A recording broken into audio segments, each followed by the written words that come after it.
Biología celular y molecular, presentado por Erika Mayerly Pedrosa Sánchez, tutor Álvaro Daniel Sarria, Grupo de Trabajo 151-00940, Universidad Nacional Abierta y a Distancia, UNAD, CCAB Zipaquirá.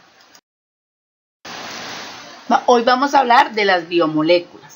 Se les considera biomoléculas a todos los compuestos químicos que al estar en un conjunto conforman la materia viva, es decir, las bases químicas que permiten subsistir al ser vivo. Existen infinidades de biomoléculas, pero entre las más necesarias o las que se encuentran en abundancia son en primer lugar el nitrógeno, el oxígeno, el hidrógeno y el carbono. En segundo lugar se puede mencionar el sulfuro y el fósforo.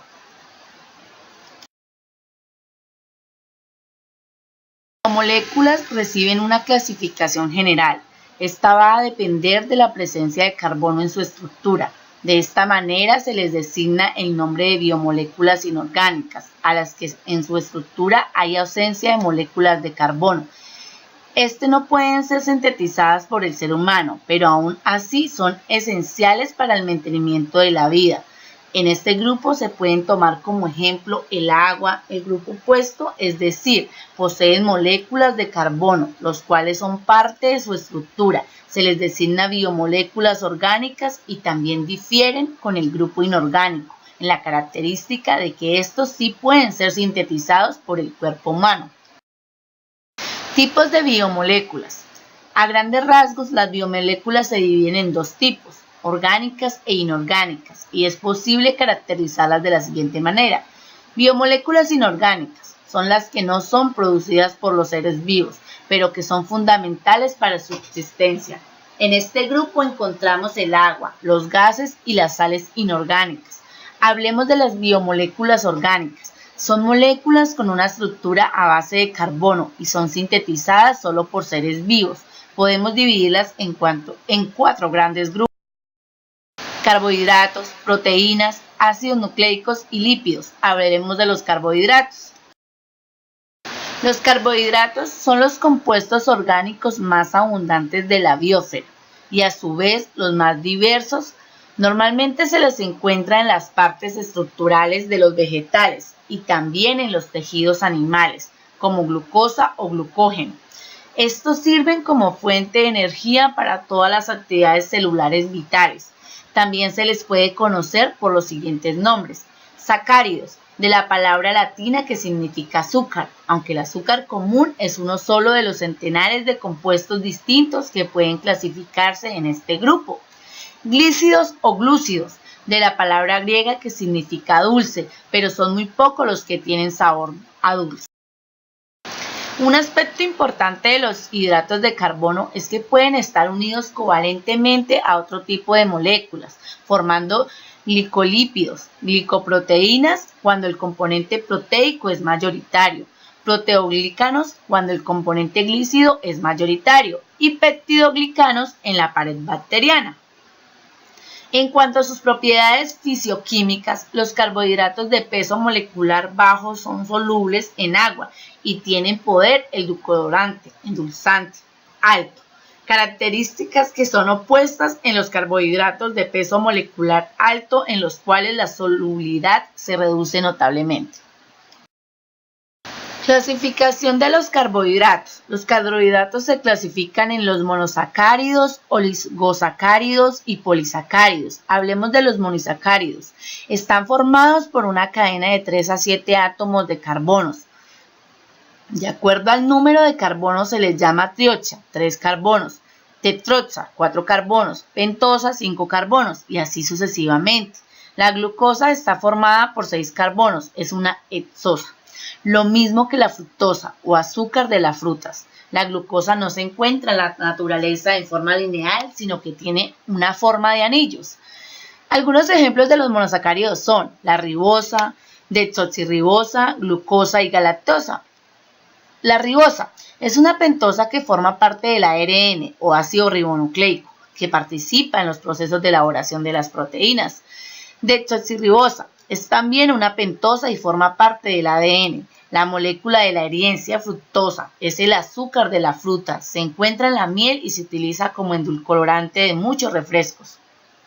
Glucosa es el monosacárido más abundante en los seres vivos. Está formada por 6 carbonos, se produce por la fotosíntesis de las plantas, circula en nuestra sangre y la encontramos en muchos productos dulces.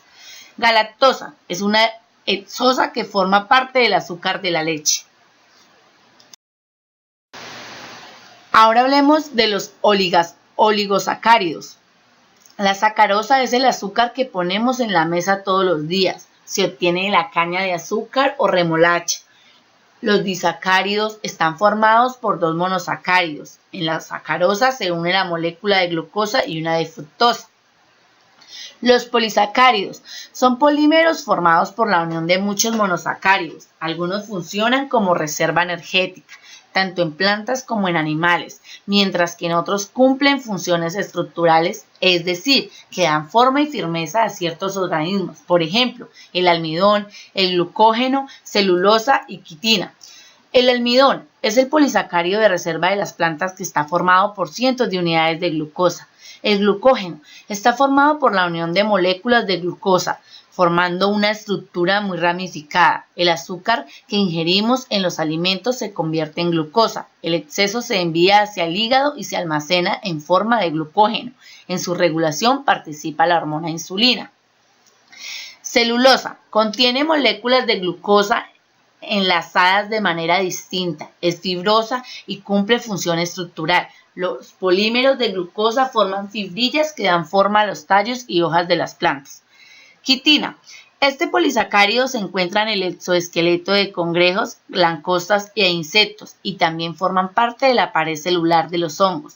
Si alguna vez has pisado un insecto, has sentido cómo truena su cubierta externa. ¿Cuáles son las funciones principales o las funciones de los carbohidratos? Energéticamente, los carbohidratos aportan 4 kilocalorías por gramo de peso seco. Esto es sin considerar el contenido de agua que puede tener el alimento en el cual se encuentra el carbohidrato. Cubiertas las necesidades energéticas, una pequeña parte se almacena en el hígado y músculos como glucógeno, normalmente no más del 0,5% del peso del individuo. El resto se transforma en grasas y se acumula en el organismo como tejido adiposo. Se suele recomendar que mínimamente se efectúe una ingesta diaria de 100 gramos de hidratos de carbono para mantener los procesos metabólicos. Ahorro de proteínas. Si el aporte de carbohidratos es insuficiente, se utilizarán las proteínas para fines energéticos, relajando su función plástica. Regulación del metabolismo de las grasas.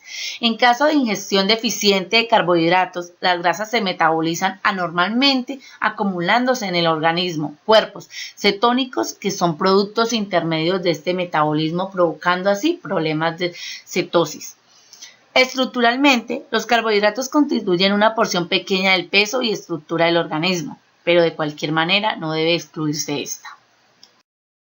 Ahora hablemos de los lípidos.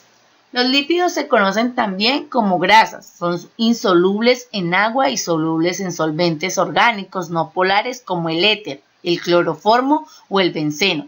Están formados por carbono, hidrógeno y oxígeno. Funcionan como reservas energéticas de las que se obtiene más energía que de los carbohidratos. ¿Cuáles son las características de los lípidos? Los lípidos son moléculas muy diversas. Unos están formados por cadenas alifáticas saturadas o insaturadas, en general lineales, pero algunos tienen anillos aromáticos. Algunos son flexibles, mientras que otros son rígidos o semiflexibles, hasta alcanzar casi una total de la flexibilidad mecánica molecular. Algunos comparten carbonos libres y otros forman puentes de hidrógeno. La mayoría de los lípidos tienen algún tipo de carácter no polar, es decir, poseen una gran parte apolar o hidrofóbico, que le teme al agua o rechaza el agua, lo que significa que no interactúan bien con el solvente polares como el agua, pero sí con la gasolina, el éter o el cloroformo. Los lípidos son hidrofóbicos. Esto se debe a que el agua está compuesta por un átomo de oxígeno y 2 de hidrógeno a su alrededor, unidos entre sí por un enlace de hidrógeno. El núcleo de oxígeno es más grande que el del hidrógeno, presentando mayor electronegatividad. Como los electrones tienen mayor carga negatividad, la transacción de un átomo de oxígeno tiene una carga suficiente como para atraer a los de hidrógeno con una carga opuesta, uniéndose así el hidrógeno y el agua en una estructura molecular polar. Por otra parte, los lípidos son largas cadenas de hidrocarburos y pueden tomar ambas formas, cadenas alifáticas saturadas, un enlace simple entre diferentes enlaces de carbono, o insaturadas unidas por enlaces dobles o triples. Esta estructura molecular es no polar. Clasificación de los lípidos. Los lípidos se subdividen en dos, atendiendo a que poseen en su composición ácidos grasos, lípidos saponificables, o los que no poseen lípidos insaponificables. Hablemos de los lípidos saponificables. Son los semejantes a las ceras y grasas y que tienen enlaces de ester y pueden hidrolizarse y se clasifican en simples, aciglicéridos y complejos. Los simples son los que contienen carbono, hidrógeno y oxígeno. Aciglicéridos son esteres de ácidos grasos con glicerol. Cuando son sólidos se les llama grasas y cuando son líquidos a temperatura ambiente se les llaman aceites séridos. Complejos son los lípidos que además de contener su molécula carbono, hidrógeno y oxígeno, contienen otros elementos como nitrógeno, fósforo y azufre, u otra biomolécula como un glúcido. Los lípidos complejos también se les llaman lípidos de membrana, pues son las principales moléculas que forman las membranas celulares. Fosfoglicéridos, fosfoesfingolípidos, glucolípidos y cerebrocidos y gangliósidos se encuentran entre los complejos.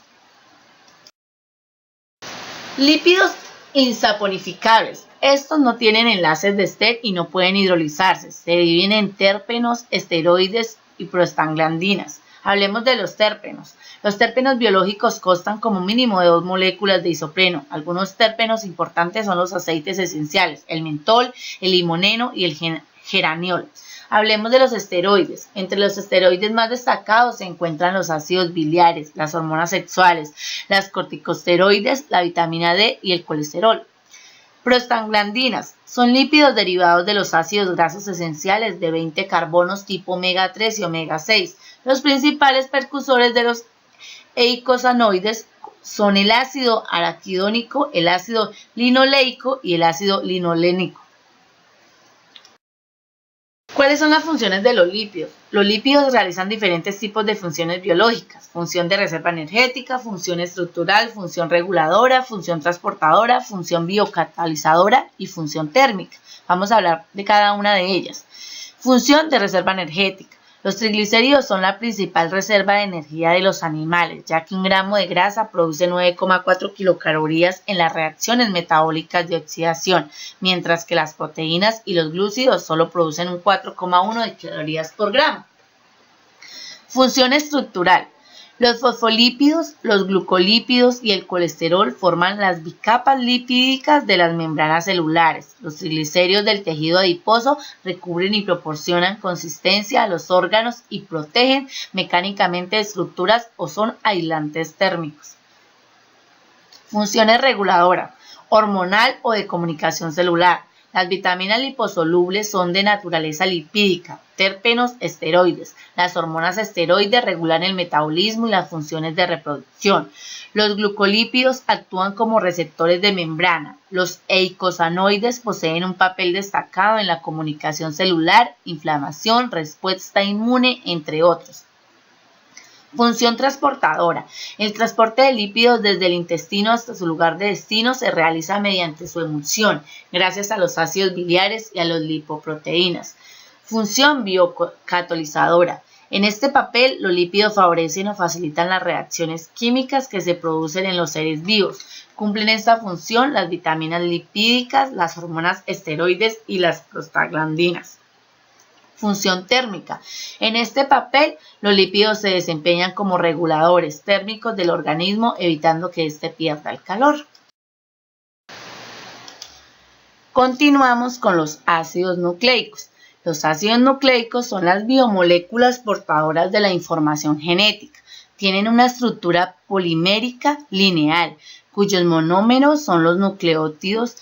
El grado de polimerización puede llegar a ser altísimo, con moléculas constituidas por centenares de millones de nucleótidos en una sola estructura covalente. De la misma manera que las proteínas son polímeros lineales aperiódicos de aminoácidos, los ácidos nucleicos lo son de nucleótidos. De hecho, sabemos que los ácidos nucleicos constituyen el depósito de información de todas las secuencias de aminoácidos de todas las proteínas de la célula. Existe una correlación entre ambas secuencias, lo que se expresa diciendo que ácidos nucleicos y proteínas son colineales. La descripción de esta correlación es lo que llamamos código genético, establecido de forma que a una secuencia de 3 nucleótidos en un ácido nucleico corresponde un aminoácido en una proteína. Tipos de ácidos nucleicos.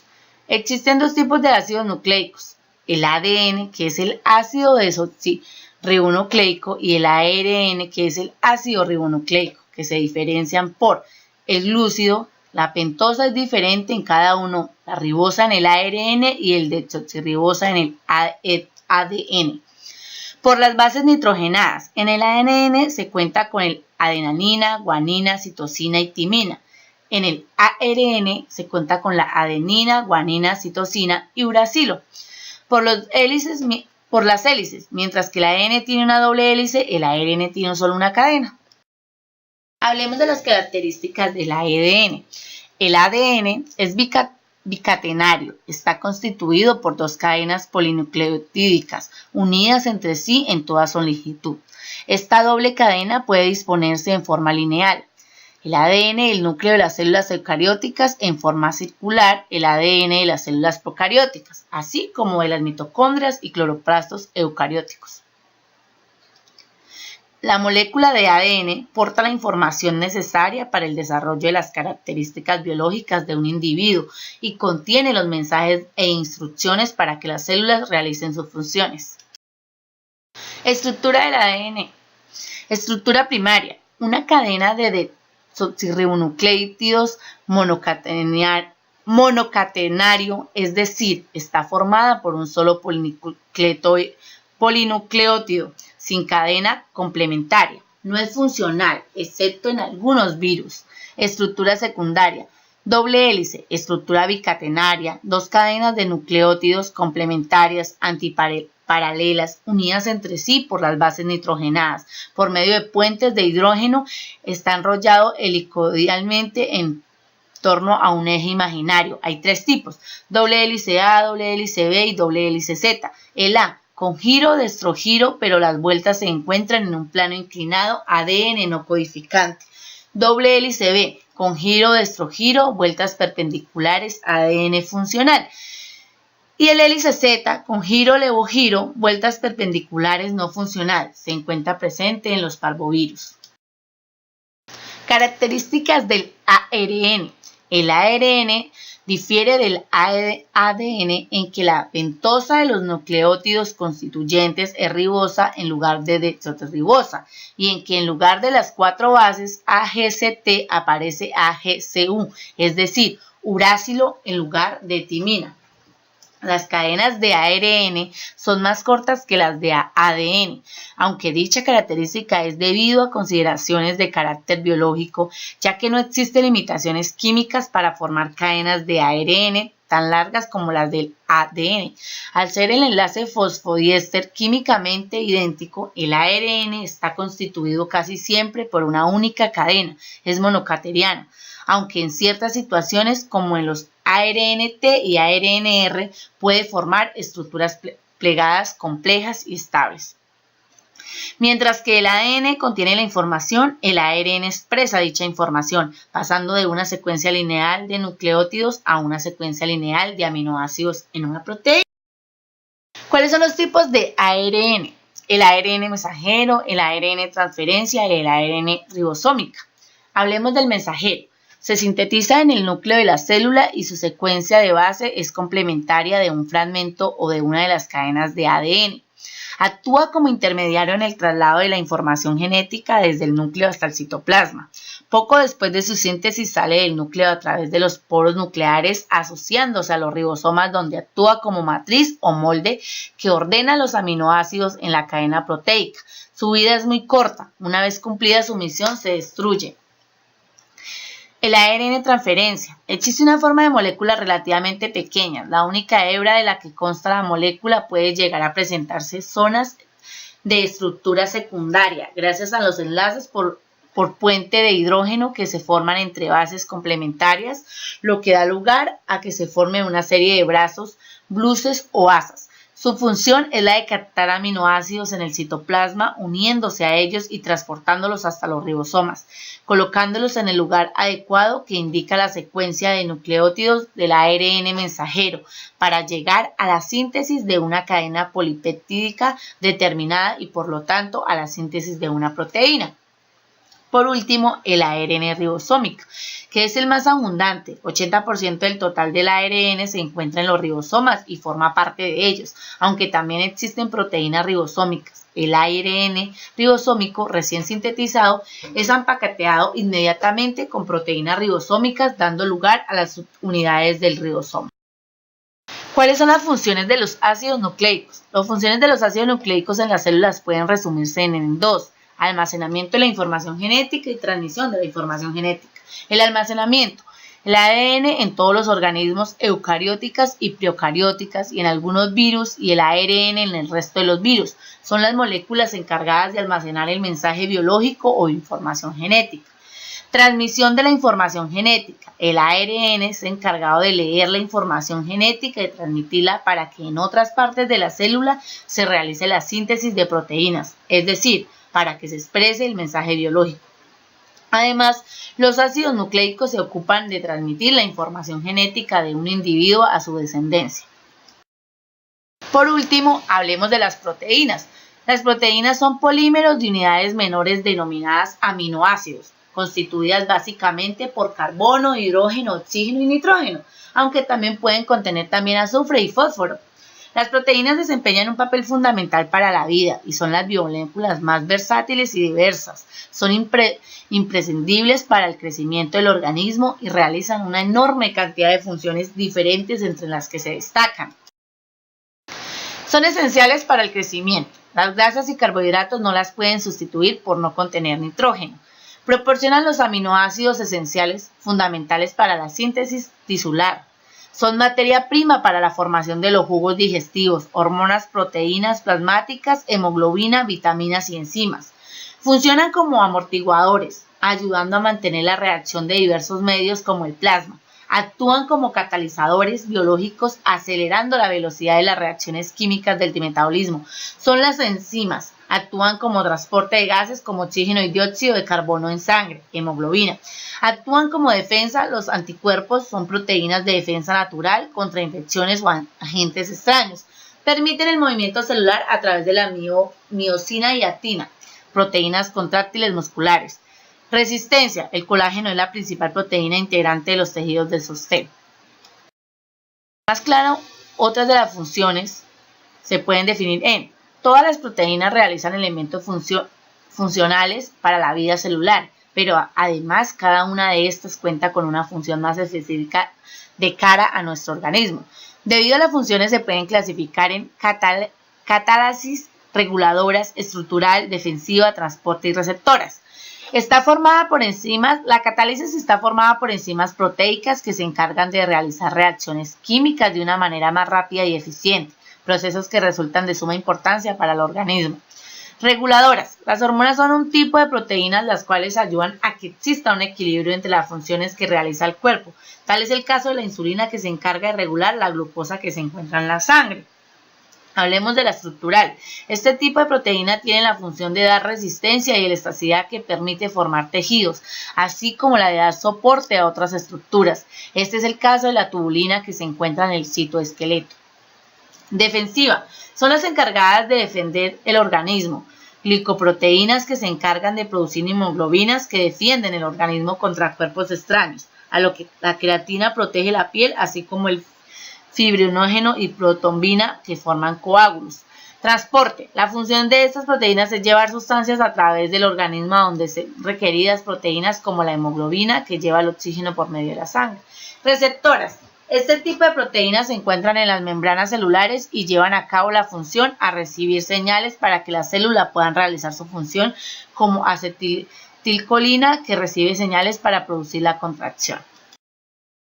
¿Cuál es la clasificación de las proteínas? Por sus propiedades fisioquímicas, las proteínas se pueden clasificar en proteínas simples y proteínas conjugadas. Las simples, que son holoproteídos formados solo por aminoácidos o sus derivados. Las conjugadas, que son heteroproteídos formados por aminoácidos acompañados de sustancias diversas y proteínas derivadas, sustancias formadas por desnaturalización y desdoblamiento de las anteriores. Estructura. Es la manera como se organiza una proteína para adquirir cierta forma. Presenta una disposición característica en condiciones fisiológicas, pero si se combina estas condiciones como temperatura o pH, pierde la conformación y su función, proceso denominado desnaturalización. La función depende de la conformación y esta viene determinada por la secuencia de aminoácidos. Termodinámicamente, solo una conformación es funcional. La estructura primaria. La estructura primaria es la secuencia de aminoácidos de la proteína. Nos indica que aminoácidos componen la cadena polipeptídica y el orden en que dichos aminoácidos se encuentran. La función de una proteína depende de su secuencia y de la forma en que se adopte. Secundaria. La estructura secundaria es la disposición de la secuencia de aminoácidos en el espacio. Los aminoácidos, a medida que van siendo enlazados durante la síntesis de proteínas y gracias a la capacidad de giro de sus enlaces, adquieren una disposición espacial estable. La estructura secundaria. Existen dos tipos, la A-alfa hélice y la conformación beta. Hablemos de la A-alfa hélice. Esta estructura se forma al enrollarse helicodialmente sobre sí misma, la estructura primaria. Se debe a la formación de enlaces de hidrógeno entre el carbono y el oxígeno, de un aminoácido entre el nitrógeno y el hidrógeno, del cuarto aminoácido que le sigue. La conformación beta. En esta disposición los aminoácidos no forman una hélice sino una cadena en forma de zigzag, denominando disposición en lámina plegada. Presentan esta estructura secundaria la queratina de la seda o de la fibroína. La estructura terciaria. La estructura terciaria informa sobre la disposición de la estructura secundaria de un polipéptido al plegarse sobre sí misma originando una conformación globular. En definitiva, es la estructura primaria la que determina cuál será la secundaria y por lo tanto la terciaria. Esta conformación globular facilita la solubilidad en agua y así realizar funciones de transporte enzimáticas, hormonales, entre otras. Esta conformación globular se mantiene estable gracias a la existencia de enlaces entre los radicales R de los aminoácidos. Aparecen varios tipos de enlace. 1. El puente disulfuro entre los radicales de aminoácidos que tienen azufre, los puentes de hidrógeno, los puentes eléctricos y las interacciones hidrófobas. Estructura cuaternaria. Esta estructura informa de la unión mediante enlaces débiles, no covalentes, de varias cadenas polipeptídicas con estructura terciaria para formar un complejo proteico. Cada una de estas cadenas polipeptídicas recibe el nombre de protómero. El número de protómeros varía desde 2 como en la hexoquinasa, 4 como en la hemoglobina o muchos como en la cápsida del virus de la poliomielitis que consta de 60 unidades proteicas. Muchas gracias. Nos vemos. Adjunto las bibliografías.